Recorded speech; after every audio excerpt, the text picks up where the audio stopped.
lost in night, in the wood, shadows fight. Bombs take gold, can't take flight. Power's gone, nothing's right. Cauldron cold, no more fire. Potions fail, dreams expire. Spirits whisper, call me liar. In the dark, lost desire. Purchase cry, echo loud. Through the fog, through the shroud. Mystic force, once so proud, now just whispers in the crowd.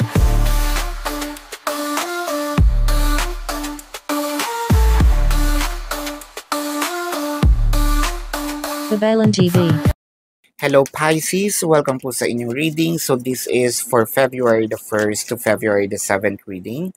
Para po sa mga bago, don't forget to click the subscribe button, smash the like button, comment below kung kayo po ay nakaka-resonate, and hit the notification bell. Kung gusto niyo pong sumali sa ating live sessions, dun po yan sa ating kabilang channel, that is Babaylan TV. No, yan po ang ating unang channel catered for our international audience. Ayan. Nagla-live din po tayo doon. So that's an interactive, no? So pwede kayong magtanong. Na ngayon, nandun din po ang February the 1st to February the 7th. Ibang reading po yun. Kung hindi po kayo nakaka-resonate dito, baka nandun ang inyong reading. No? So I want you to know that this is a general reading. You may resonate with the entire reading, or you may resonate with some bits and pieces of the reading. Take what's only yours. So Pisces, medyo nabubuhayan, no? Medyo nagpapump uli ang puso natin. Ayan, kala natin hindi na siya titibok uli, no? Whether it is for a new person or whether it is for the same person, medyo tinamad lang ng kaunti, no? Nagpahinga ang ating puso, pero eto na naman siya, patibok na naman siya. Ang tanong, eto na naman ba siya, patibok na naman ba siya, or na parang pipigilan natin dahil ito ba ay makakasagabal, or ito ba ay magiging problema na with the Prince of Cup, no? Kasi sasabi natin dito, nako, nararamdaman ko na madami na ako napagdaanan, no? Madami na kaming napagdaanan, whether it is, again, sa same person. Kung this is a new person, sinasabi mo, madami na ako napagdaanan, medyo parang wala na akong tiwala sa puso ko. Pero anong magagawa ko? Eto na naman, patibok na naman siya. Kailangan ko bang ibigay uli lahat? So, ang ginagawa mo dito, hindi mo siya minamadali. So, paunti-unti. Mas kinikilala mo ngayon, dahil nga siguro wala ka ng tiwala sa puso mo, mas kinakilala mo ngayon yung puso mo din. No? Na parang sinasabi mo, oy, tama ba yung tibok ng puso mo, masyado mabilis? Baka naman ganito. So, madaming mga paksyon ngayon na pumapasok sa isip mo. Baka naman ganito. That's okay. No, hindi naman sa pagiging paranoid, pero you're protecting yourself. Now, with the Four of Swords, parang yung iba naman sa inyo, parang sabi na dito, nako, tumitibok na naman ang aking puso. Siguro wag ko na lang pansinin. The next, I mean, yung last time, no, na pinakinggan ko yung puso ko, umiyak ako. Ayan. Pero with the Four of Wands, no, somehow iniisip din naman natin, kailan ko ba ma-experience itong walking down the aisle, no, makasal, or kung hindi kasal, kahit west, or hindi naman ako masyadong mapili, okay lang din naman yun na maka-live-in, but I deserve to be loved, no? Deserve ko rin naman magkaroon ng love life. Deserve ko rin naman, no, na ma-express, lalo pa ako pa ba, no, Pisces, ikaw pa ba ang pinaka-expressive na tao na zodiac, no, sa zodiac wheel? Ikaw pa ba? Ikaw tong expressive. I mean, 'di ba? Kung merong taong deserving ang relationship, ikaw 'yon. With the Four of Wands and the Two of Wands, so eto na. Nga ba? Kasi dati, baka feeling ko, dumating yung time na either, unfortunately, no, na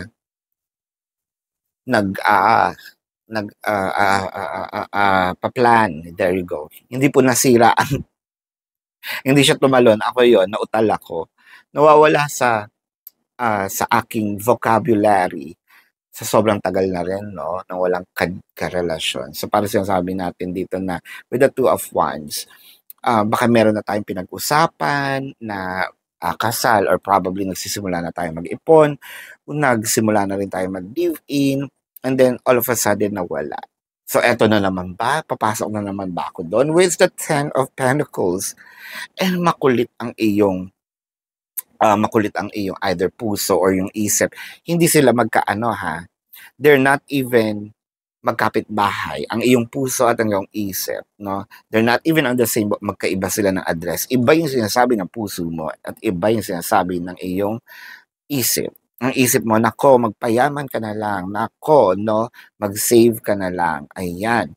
Bakit nga ba ganito with the Nine of Pentacles? So, parang sinasabi naman ng puso mo, mas masaya ka kapag may pera ka. Maubos na naman ang mga salapi, no? Diyan sa pag-ibig na iyan. Ayan, ba't ako may naririnig na lecheng pag-ibig na iyan? Pero with the Prince of Swords, ito yun naman yung nakikita ko. Maganda naman yung magiging kalalabasan ng commitment. Actually, this is one of, parang, sinabi natin committed with the Prince of Swords, signing of a contract. Baka true enough, this is na, ang RK yan, rich kid.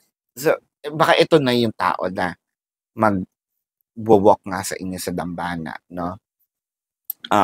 Baka ito na din yung taong last na, no? Na ito na yung taong pwedeng sabihin natin na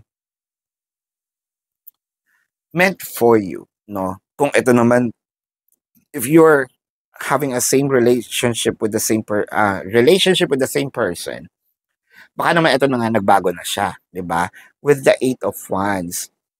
Ikaw kasi parang feeling mo ang bilis ng pangyayari. Feeling mo kasi nangyari na nga ito dati, parang nagbabasa ka lang uli ng old chapter, no? Parang nakita ko na to, nabasa ko na nangyari na to sa akin. Iba lang yung character no? Iba lang yung character sa senaryong ito, no? May substitution ba to? Extra ba ito? With the Four of Cups.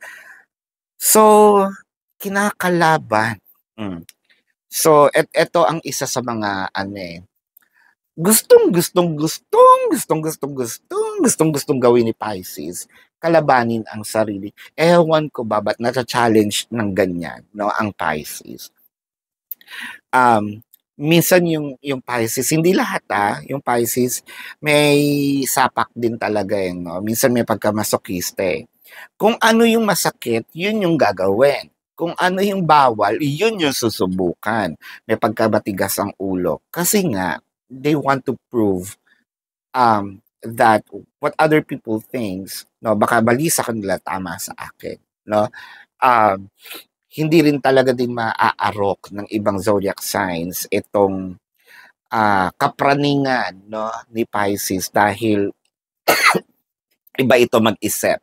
Minsan, no, nandun siya sa reality, but most of the time, no, ayan, kung ano-ano, minsan tulala, kung saan-saan nakakapunta, no, gamit lang ang isip. And that's one of the gift that they do have, no.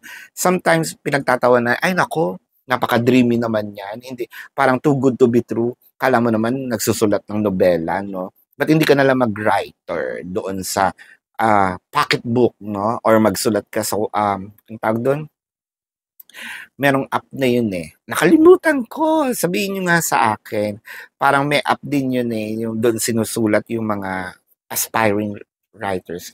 Hala,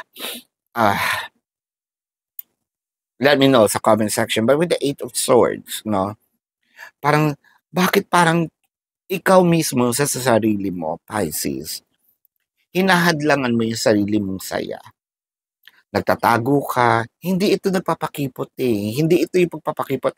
Alam mo, ang Pisces, madaling makita kapag madaling ma-recognize kapag nagpapakipot siya. Kasi siya din naman ang magbubuko sa sarili niya. Pero this time, Talagang nagtatago siya. Out of fear? Takot yan. With the Eight of Swords, pinagtataguan mo yung tao. Halos ipagtulakan with the Queen of Cups.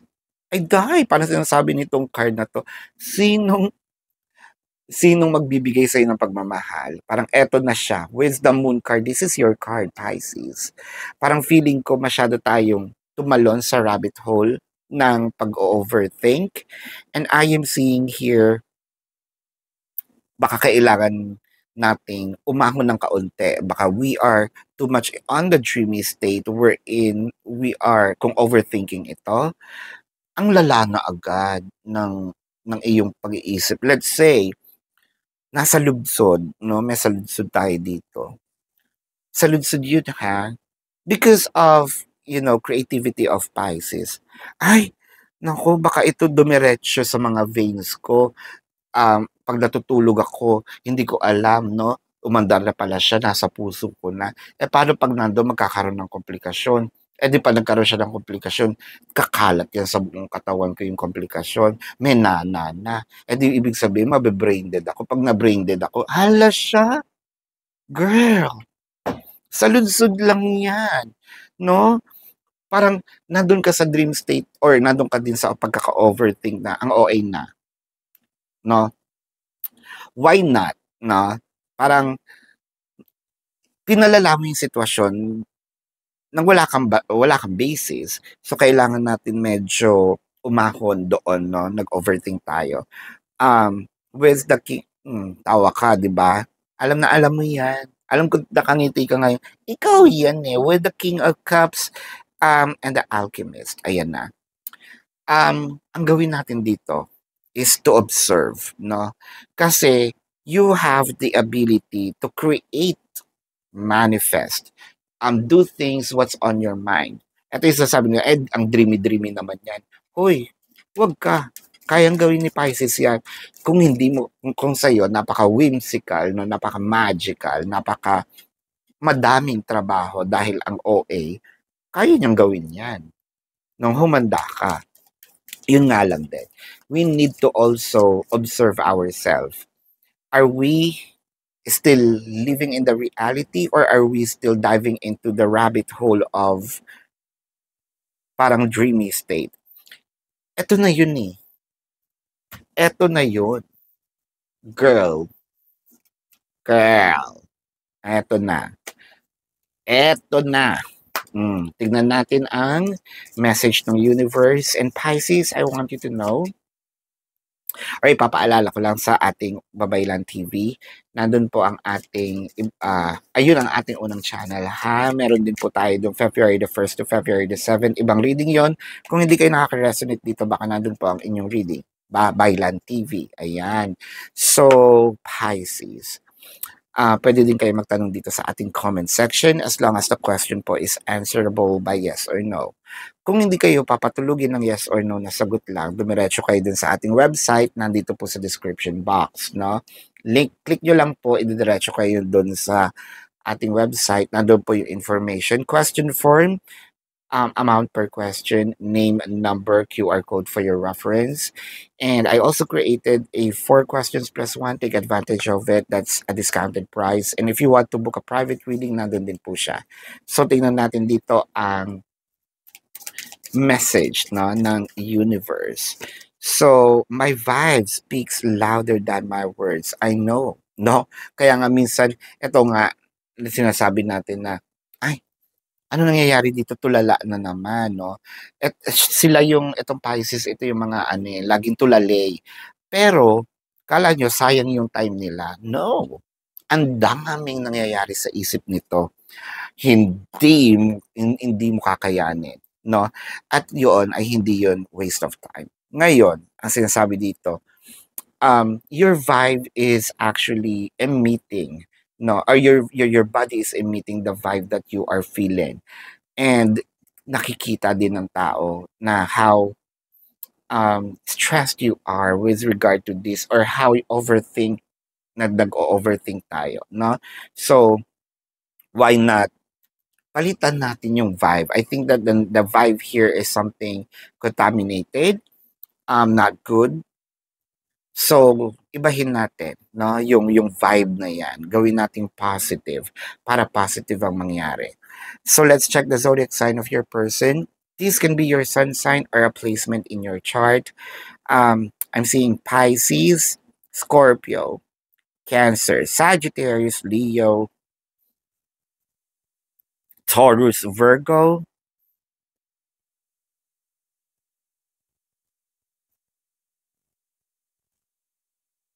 Yan, so that is your reading. Love and light to you. Namaste and see you po sa next live or next reading. Goodbye.